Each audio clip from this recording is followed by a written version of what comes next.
Hi friends, இன்னைக்கு நம்ம ரோஜா scalar சேனல்ல மசாலா முட்டை தான் செய்ய போறோம். மசாலா முட்டைனா சின்னவங்க மட்டும் இல்லாம பெரியவங்க கூட கேட்டு வாங்கி சாப்பிடுவாங்க. டேஸ்ட் அந்த மாதிரி இருக்கும். வாங்க பார்க்கலாம். இப்போ பவுல்ல இப்போ கேரட் சேர்த்துக்கலாம். பெரிய வெங்காயம் ஸ்லைஸாக கட் பண்ணிருக்கு, அதையும் சேர்த்துக்கலாம். கொஞ்சம் கொத்தமல்லி தழை, அடுத்ததாக குடமிளகா கட் பண்ணி வச்சிருக்கேன், அதையும் சேர்த்துக்கலாம். தக்காளி நல்லா ஸ்லைஸாக சன்னமாக கட் பண்ணி வச்சிருக்கு, அதையும் சேர்த்துக்கலாம். கருவேப்பிலை, நைஸ் உப்பு, மிளகாத்தூள், பெப்பர், அடுத்ததாக கரம் மசாலா தூள் ஒரு ஸ்பூன் போட்டுக்கலாம். 3 முட்டை உடச்சி வச்சிருக்கேன், சேர்த்துக்கலாம்.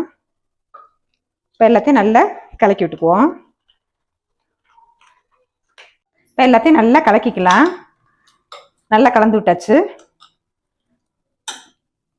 இப்போ எண்ணெய் நல்லா காஞ்சிருச்சு. இப்போ முட்டையை சேர்த்துக்கலாம்.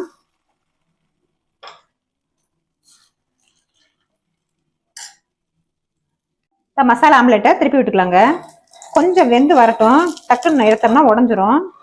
அதனால கொஞ்சம் வெந்தோன்னு எடுத்துட்டோம்னா கரெக்டாக வந்துடும்.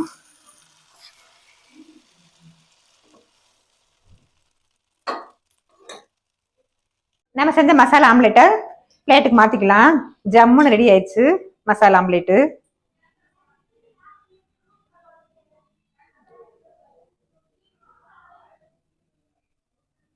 இந்த மாதிரி முட்டையில நீங்க காயெல்லாம் செஞ்சு கொடுத்தீங்கன்னா காய் சாப்பிடாதவங்க குழந்தையெல்லாம் சாப்பிட்டுக்குவாங்க. ஏன்னா அதுல நம்ம காய் சேர்த்துக்கணும்னு உங்களுக்கு தெரியாது. அதனால ரொம்பவே ஹெல்த்தியானதும் கூட ரொம்ப டேஸ்டும் அட்டகாசமா இருக்கும். இதே மாதிரி ஒரு முறை ட்ரை பண்ணி பாருங்க.